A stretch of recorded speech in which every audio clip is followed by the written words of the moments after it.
السلام عليكم أصدقاء القناة ومحبي كرة القدم. أقدم لكم في هذا المقطع موعد مباراة الزمالك وبيراميدز، وذلك في إطار مباريات الدوري المصري الممتاز ضمن منافسات الجولة المؤجلة رقم 18. في البداية ما تنسوش الاشتراك في القناة وتفعيل زر الجرس ليصلكم كل جديد من مواعيد المباريات العربية والعالمية. فلنبدأ.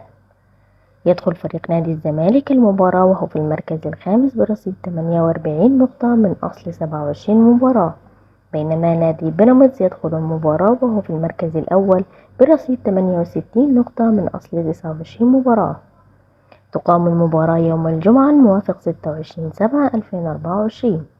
تبدأ المباراة الساعة 9 مساء بتوقيت مصر والسعودية والعراق والكويت وسوريا والأردن وفلسطين واليمن، وفي تمام الساعة 10 مساء بتوقيت الإمارات وعمان، وفي تمام الساعة 8 مساء بتوقيت السودان وليبيا، وفي تمام الساعة 7 مساء بتوقيت تونس والجزائر والمغرب.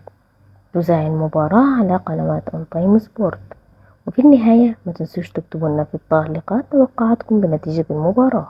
شكرا لكم والسلام عليكم ورحمة الله وبركاته.